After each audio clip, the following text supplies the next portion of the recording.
जय सिया राम। नीलांबुज श्यामल कोमलांगम सीता समारोपित वाम भागम पाणौ महासायक चारु चापं नमामि रामं रघुवंशनाथम। कर्पूर गौरं करुणावतारं संसार सारं भुजगेन्द्रहारं सदा वसन्तं हृदयारविन्दे भवं भवानी सहितं नमामि। मनोजवं मारुततुल्यवेगं जितेन्द्रियं बुद्धिमतां वरिष्ठं वातात्मजं वानरयूथमुख्यं श्रीरामदूतं शरणं प्रपद्ये।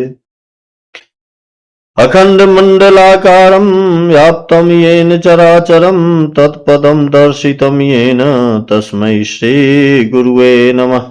जय सिया राम। मानसामृत के इस अगले भाग में आपका फिर से स्वागत, फिर से जय सिया राम। आज का यह मानसामृत का यह पाठ बालकांड के समापन का पाठ। इससे पहले हमने बालकांड के दोहा संख्या 355 तक का पाठ किया था कि भगवान चारों भाई सहित ब्याह करके घर पधार चुके हैं। माताएं लोक आनंदित हो रही हैं, लोकरीति कर रही हैं और दूल्हे दुल्हन सब जा रहे हैं। माताएं पितरों का, देवताओं का पूजन करती है, सबको गुहार कर, सबकी विनती करके माताएं भाइयों सहित श्री राम का कल्याण मांगती है। अंतरिक्ष में छिपे देवता आशीर्वाद देते हैं। माताएं आनंदित होकर अंचल में भर लेती हैं। राजा ने बारातियों को बुलवाया, उन्हें सब प्रकार के सवारियां, वस्त्र, मणि आदि आभूषण सारे उपहार दिए। वे सभी श्री राम का गुण गाते हुए, महाराज दशरथ का, रघुकुल का गुण गाते हुए अपने अपने घर गए। समस्त स्त्री पुरुष को राजा ने उचित सम्मान दिया। जो भी याचक आ रहे हैं उनको रुचि के अनुसार राजा संतुष्ट कर रहे हैं। सभी जोहार करके, वंदना करके, रघुकुल की कीर्ति गाते हुए अपने अपने घर को जा रहे हैं। राजा उसके बाद रनिवास में पधारते हैं। फिर कुलगुरु महर्षि वशिष्ठ की आज्ञा से जो भी लोक और वेद विधि है राजा सादर करते हैं। ब्राह्मणों को देखकर रानियां हर्षित होती हैं। अपना सौभाग्य जानकर उन्हें स्नान कराना, फिर उनका भली भांति पूजन करके भोजन कराना, उनसे आशीर्वाद ग्रहण किया सभी ने। इसके बाद महर्षि विश्वामित्र की पूजा करते हैं बहुत प्रकार से और उनको ठहरने के लिए रनिवास के अंदर का उत्तम स्थान देते हैं, जिससे उनकी इच्छानुसार स्वतः राजा रानी खुद उनकी इच्छानुसार कार्य करते रहे। उनकी जो भी उनकी इच्छा हो वो स्वयं से पूर्ति करें। फिर राजा ने महर्षि वशिष्ठ की वंदना की, उनकी पूजा की और पुत्रों और पुत्र वधुओं समेत समस्त संपत्ति गुरुजी के चरणों में रख देते हैं।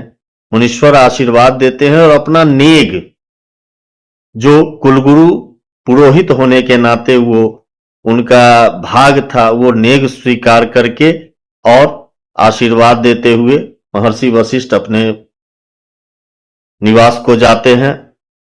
इसके बाद सौभाग्यवती स्त्रियां, बहन, बेटी, भांजी आदि को बुलाते हैं। उनको रुचि के अनुसार पहिरावनी देते हैं। जो भी मेहमान पधारे हैं उन सभी को भली भांति सम्मान करते हुए उन्हें प्रसन्न करते हैं। इधर देवगण जो अभी तक जनकपुर से लेके अयोध्या तक श्री राम विवाहोत्सव का आनंद ले रहे थे, वे भी पुष्प बरसाते हुए और श्री राम के गुणगानों का गान करते हुए अपने अपने निवास को जाते हैं। अब जब बेटे और बहुओं के पास राजा आते हैं, उन्होंने बेटों को दुलारा, बहुओं को दुलारा और रानियों को बुलाकर कहते हैं कि कैसे कैसे पूरा विवाह उत्सव हुआ, वो वृत्तांत सुनाते हैं। महाराज जनक के शील, महत्व, गुण, उनकी प्रीति का वर्णन भाट की तरह राजा दशरथ करते हैं। सभी रानियां आनंदित होती हैं। इस तरह चर्चा करते करते 5 घड़ी रात बीत जाती है। फिर कुटुंबियों समेत स्नान करके भोजन करते हैं राजा, पान का आनंद लेकर, और सभी श्री राम के को देखकर और राजा की आज्ञा पाकर अपने अपने भवन को चलते हैं। अब यहां पर राजा तब सभी रानियों को बुलाते हैं मधुर वचन से और उन्हें समझाते हैं कि हमारी बहुएं जो है वो बच्चियां हैं और दूसरे घर पराए घर आई हैं। इनको उसी प्रकार रखो जैसे पलक नेत्रों की रक्षा करता है, उन्हें सुख पहुंचाता है। और बच्चे लड़के भी थके हुए हैं, नींद के वश हैं, इन्हें ले जाकर शयन कराओ। ऐसा कहकर भगवान श्री राम के चरणों में मन लगाकर राजा अपने विश्राम भवन की ओर चलते हैं। यहां तक का पाठ हमने किया था, दोहा संख्या 355। अब इसी दोहे से प्रारंभ करते हुए आज का पाठ, बालकांड का समापन पाठ, इसी दोहा संख्या 355 से। जय सिया राम। लड़िका श्रमित नींद बस शयन करावहु जाय, अस कहि गे विश्राम गृह राम चरण चितुलाय। दोहा संख्या 355। आगे, भूप वचन सुनि सहज सुहाए, जरित कनक मणि पलंग डसाए, सुभग सुरभि पै फेन समाना, कोमल कलित सुपेती नाना। राजा के स्वभाव से ही सुंदर वचन सुनकर रानियों ने मणियों से जरे सुवर्ण के पलंग बिछवाए, गद्दों पर गो के फेन के समान सुंदर एवं कोमल अनेकों सफेद चादरें बिछाई। उपबरहन बरबरनी न जाही, सृग सुगंध मणि मंदिर माही, रतन दीप सुठी चारु चंदोवा, कहत न बनई जान जेहि जोवा। सुंदर तकियों का वर्णन नहीं किया जा सकता। मणियों के मंदिर में फूलों की मालाएं और सुगंध द्रव्य सजे हुए हैं। सुंदर रत्नों के दीपकों और सुंदर चंदोवे की शोभा कहते नहीं बनती। जिसने उन्हें देखा हो वही जान सकता है। सेज रुचिर रचि राम उठाए, प्रेम समेत पलंग पौढ़ाए, आज्ञा पुनि पुनि भाई ने दिन्नी, निज निज सेज शयन तिन्ह किन्ही। इस प्रकार सुंदर शैया सजाकर माताओं ने श्री रामचंद्र जी को उठाया और प्रेम सहित पलंग पर पौढ़ाया।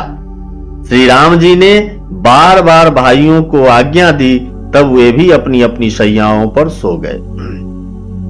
देखी श्याम मृदु मंजुल गाता, कहीं सप्रेम बचन सब माता, मार्ग जात भयावनी भारी, कहीं विदितात तारका मारी। श्री राम जी के सुंदर सांवले कोमल अंगों को देखकर सब माताएं प्रेम सहित वचन कह रही हैं, हे तात, मार्ग में जाते हुए तुमने बड़ी भयावनी तारका राक्षसी को किस प्रकार से मारा। घोर निशाचर विकट भट समर गन ही नहीं काहु, मारे सहित सहाय किमी खल मारीच सुबाहु। बड़े भयानक राक्षस जो विकट योद्धा थे और जो युद्ध में किसी को कुछ भी नहीं गिनते थे, उन दुष्ट मारीच और सुबाहु को सहायकों सहित तुमने कैसे मारा। मुनि प्रसाद बलितात तुम्हारी, ईस अनेक कर बरे टारी, मख रखवारी करी दूं भाई, गुरु प्रसाद सब विद्या पाई। हे तात, मैं बलैया लेती हूँ, मुनि की कृपा से ही ईश्वर ने तुम्हारी बहुत सी बलाओं को टाल दिया। दोनों भाइयों ने यज्ञ की रखवाली करके गुरु जी के प्रसाद से सब विद्याएं पाई।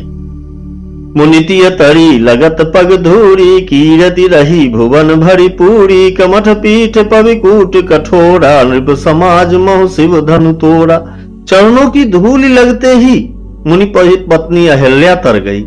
विश्व भर में यह कीर्ति पूर्ण रीति से व्याप्त हो गई।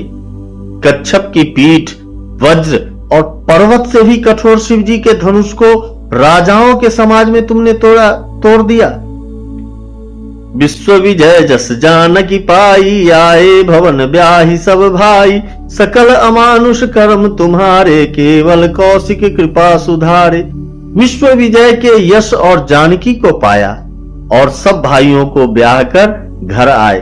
तुम्हारे सभी कर्म अमानुषी हैं, यानी मनुष्य की शक्ति से बाहर हैं, जिन्हें केवल विश्वामित्र जी की कृपा ने ही सुधारा है, उसी कृपा ने संपन्न किया है।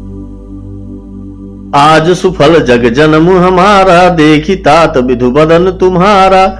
जे दिन गए तुम्हें बिनु देखे, ते बिरंची जनि पारहि लेखे। हे तात, तुम्हारा चंद्रमुख देखकर आज हमारा जगत में जन्म लेना सफल हुआ। तुमको बिना देखे जो दिन बीते हैं, उनको ब्रह्मा गिनती में न लावे, हमारी आयु में शामिल न करें। राम प्रतोषी मातु सब, कहि विनीत बर बैन। सुमिर शंभु गुरु विप्र पद, किए नींद बस नैन।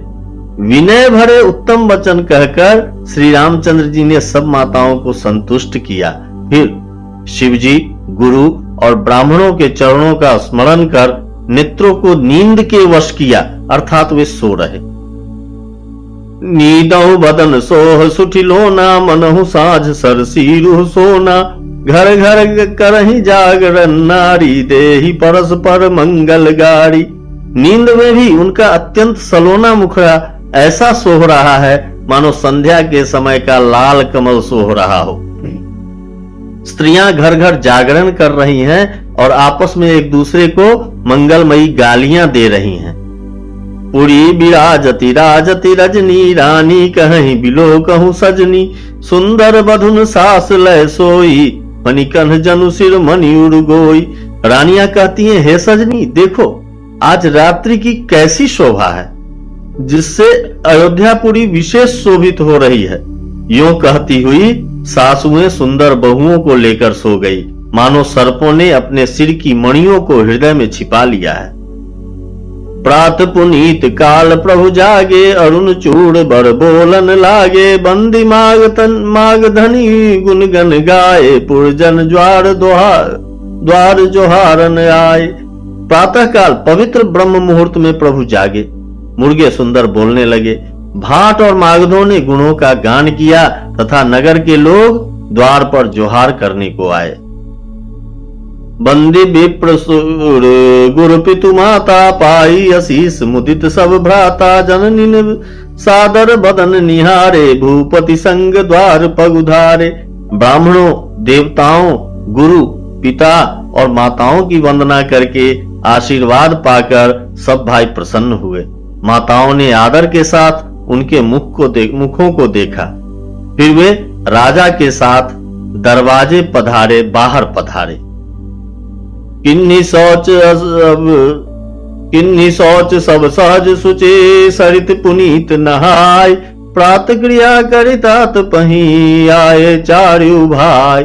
स्वभाव से ही पवित्र चारों भाइयों ने शौचादि से निवृत्त होकर पवित्र सरयू नदी में स्नान किया और प्रातः क्रिया करके वे पिता के पास आए। संध्या वंदनादि करके वे पिता के पास आए। दोहा संख्या 358, नवाह पारायण, तीसरा विश्राम। आगे। भूप बिलो के लिए उड़लाई, बैठे हर्षि रजाय सुपाई। देखी राम सब सभा जुरानी, लोचन लाभ अवधि अनुमानी। राजा ने देखते ही उन्हें हृदय से लगा लिया। तदनंतर वे आज्ञा पाकर हर्षित होकर बैठ गए। श्री रामचंद्र जी के दर्शन कर और नेत्रों के लाभ की बस यही सीमा है, ऐसा अनुमान कर सारी सभा शीतल हो गई, अर्थात सबके तीनों प्रकार के ताप सदा के लिए मिट गए। मुनि वशिष्ठ मुनि कौशिक आए, सुभग आसन मुनि बैठाए। सुतन समेत पूजी पद लागे, निरखी राम दो गुण अनुरागे। फिर मुनि वशिष्ठ जी और विश्वामित्र जी आए। राजा ने उनको सुंदर आसनों पर बैठाया और पुत्रों समेत उनकी पूजा करके उनके चरणों में लगे। दोनों गुरु श्री राम जी को देखकर प्रेम में मुग्ध हो गए। कहीं वशिष्ठ धर्म इतिहासा, सुनहि महिष सहित रनिवासा। मुनि मन अगम गादि सुत करनी मुदित वशिष्ठ बहु विपुल विधि वर्णी। वशिष्ठ जी धर्म के इतिहास कह रहे हैं और राजा रनिवास सहित सुन रहे हैं। जो मुनियों के मन को भी अगम्य है, ऐसी विश्वामित्र जी की करनी को वशिष्ठ जी ने आनंदित होकर बहुत प्रकार से वर्णन किया। बोले वामदेव सब साची, कीरत कलित लोक तिहु माची। सुनी आनंद भयउ सब काहू, राम लखन उर अधिक उछाहू। वामदेव जी बोले ये सब बातें सत्य है। विश्वामित्र जी की सुंदर कीर्ति तीनों लोकों में छाई हुई है। यह सुनकर सब किसी को आनंद हुआ। श्री राम लक्ष्मण के हृदय में अधिक उत्साह हुआ, अधिक आनंद हुआ। मंगल मोद उछाहनित, जाहि दिवस यही भांति। उमगी अवध आनंद भरी, अधिक अधिक अधिकाति। नित्य ही मंगल, आनंद और उत्सव होते हैं। इस तरह आनंद में दिन बीतते जाते हैं। अयोध्या आनंद से भरकर उमड़ पड़ी। आनंद की अधिकता अधिक अधिक बढ़ती ही जा रही है। सुदिन सोधि कल कंकन छोड़े, मंगल मोद विनोद न थोड़े। नित नव सुख सुर देखी सिहाही, अवध जन्म जाचहि विधि पाही। अच्छा दिन शुभ मुहूर्त शोध कर सुंदर कंकण खोले गए। मंगल, आनंद और विनोद कुछ कम नहीं हुए, अर्थात बहुत हुए। इस प्रकार नित्य नए सुख को देखकर देवता सिहाते हैं और अयोध्या में जन्म पाने के लिए ब्रह्मा जी से याचना करते हैं। विश्वामित्र चलन नित चाहि, राम सप्रेम विनय बस राहि। दिन दिन सैगुण भूपति भाऊ, देखी सराह महामुनि राऊ। विश्वामित्र जी नित्य ही चलना चाहते हैं, अपने आश्रम जाना चाहते हैं, पर श्री रामचंद्र जी के स्नेह और विनयवश रह जाते हैं। दिनों दिन राजा का 100 गुना भाव, 100 गुना प्रेम देखकर महामुनिराज विश्वामित्र जी उनकी सराहना करते हैं। मागत विदा राउ अनुरागे, सुतन समेत ठार भय आगे। नाथ सकल संपदा तुम्हारी, मैं सेवक समेत सुत नारी। अंत में जब विश्वामित्र जी ने विदा मांगी तब राजा प्रेम मग्न हो गए और पुत्रों सहित आगे खड़े हो गए। वे बोले, हे नाथ, यह सारी संपदा आपकी है, मैं तो स्त्री पुत्रों सहित आपका सेवक हूं। करब सदा लरिकन पर छोहू, दर्शन देत रहब मुनि मोहू। अस कहि राउ सहित सुत रानी, पड़े चरण मुख आव न बानी। हे मुनि, लड़कों पर सदा स्नेह करते रहिएगा और मुझे भी दर्शन देते रहिएगा। ऐसा कहकर पुत्रों और रानियों सहित राजा दशरथ जी विश्वामित्र जी के चरणों पर गिर पड़े। प्रेम विह्वल हो जाने के कारण उनके मुंह से बात नहीं निकलती। दिन अशीष विप्र बहुभांति, चले न प्रीति रीति कही जाती। राम सप्रेम संग सब भाई, आय सुपाई फिरे पहुंचाई। ब्राह्मण विश्वामित्र जी ने बहुत प्रकार से आशीर्वाद दिए और वे चल पड़े। प्रीति की रीत कही नहीं जाती। सब भाइयों को साथ लेकर श्री राम जी प्रेम के साथ उन्हें पहुंचाकर और आज्ञा पाकर लौटे। राम रूप भूगति भूपति भगति, ब्याहु छाह आनंद। जात सराहत मन ही मना, मुदित गाधि कुल चंद। गाधि कुल के चंद्रमा विश्वामित्र जी बड़े हर्ष के साथ श्री रामचंद्र जी के रूप, राजा दशरथ जी की भक्ति, चारों भाइयों के विवाह और सबके उत्साह और आनंद को मन ही मन सराहते जाते हैं। वामदेव रघुकुल गुरु ज्ञानी, बहुरी गाधि सुत कथा बखानी। सुनि मुनि सुजस मन ही मन राव, वर्णत आपन पुण्य प्रभाव। वामदेव जी और रघुकुल के गुरु ज्ञानी वशिष्ठ जी ने फिर विश्वामित्र जी की कथा बखान कर कही। मुनि का सुंदर यश सुनकर राजा मन ही मन अपने पुण्यों के प्रभाव का बखान करने लगे। बहुरे लोग रजाय सुभयउ, सुतन समेत नृपति गृह गयउ। जह तह राम ब्याह सब गावा, सुजस पुनीत लोक तिहु छावा। आज्ञा हुई तब सब लोग अपने अपने घरों को लौटे। राजा दशरथ जी भी पुत्रों सहित महल में गए। जहां तहां सब श्री रामचंद्र जी के विवाह की गाथाएं गा रहे हैं। श्री रामचंद्र जी का पवित्र सुयश तीनों लोकों में छा गया।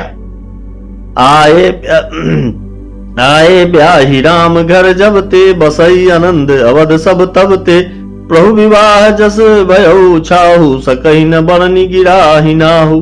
जब से श्री रामचंद्र जी विवाह करके घर आए तब से सब प्रकार का आनंद अयोध्या में आकर बसने लगा। प्रभु के विवाह में आनंद उत्साह हुआ, उसे सरस्वती और सर्पों के राजा शेष जी भी नहीं कह सकते। कविकुल जीवन पावन जानी, राम सिय जस मंगल खानी, तेहिते मैं कछु कहा बखानी, करन पुनीत हेतु निज बानी।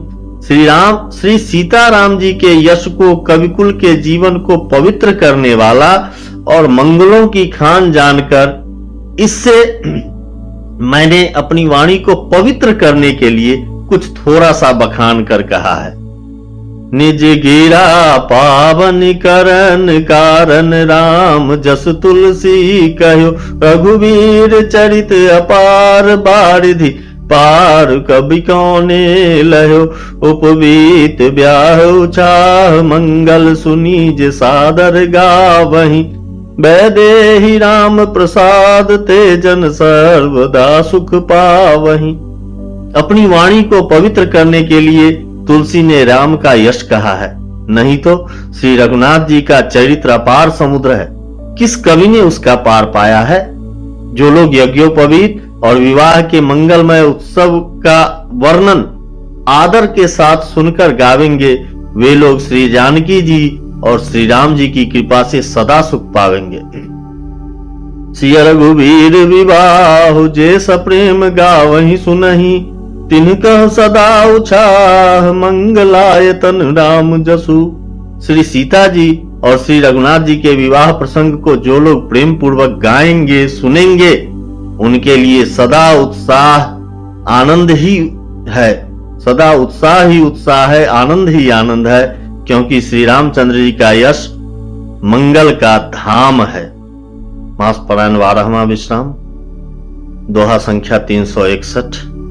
इति श्रीमद् रामचरितमानसे सकल कलि कलुष विध्वंस ने प्रथम सोपान समाप्त, बालकांड समाप्त। आज